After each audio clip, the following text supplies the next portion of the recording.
Magandang araw mga ka-Gris TV! Welcome po sa ating panibagong vlog dito sa Japan. Samahan niyo akong mag-explore, kumain at mag-share ng aming simpleng buhay dito. Hello mga Bessie! Eto na naman tayo, bonding time with family. At this time, dito kami sa pool at grabe, sobrang saya. Imagine ha, ang init-init ng panahon pero gora pa rin kami. Walang makakapigil sa amin sa pag-create ng happy moments. At syempre, bida ngayon ang anak ko. Naku mga Bessie, walang kapaguran talaga. Lahat ng slide tinry niya mula sa malit na pangbata hanggang sa medyo mataas at thrilling na pang-adult.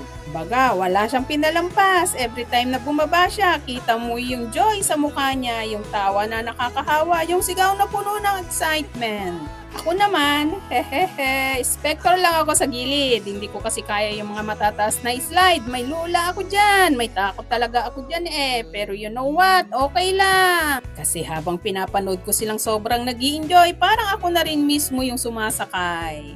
Happiness is priceless. Ang saya-saya nila at yun din yung nagpapasaya sa akin. Dito ko na-realize, life is like this water slides. May mga bagay na nakakatakot subukan. May mga challenges na parang ang taas-taas at nakaka-intimidate.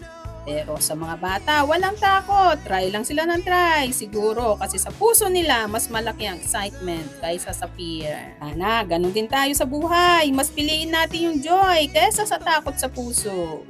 At syempre, family bonding moments like this remind me na happiness is not about what you do. Pero kung sino ang kasama mo, kahit hindi ako nag-slide, naging parte pa rin ako ng tawa, ng saya at ng memories na nabuo namin. Yun ang mas importante. So ayan mga Bessie, habang nauubos na yung oras namin dito sa pool, dala namin ang masayang alaala. Kasi at the end of the day, hindi yung slides ang importante, kundi yung samahan, yung love at yung bonding na walang kapantay. Kaya mga Bessie, always cherish these little moments with family. Hindi kailangan ng bonggang lugar o mahal na activities. Basta't sama-sama, kahit simpleng swimming lang, nagiging priceless na memory na.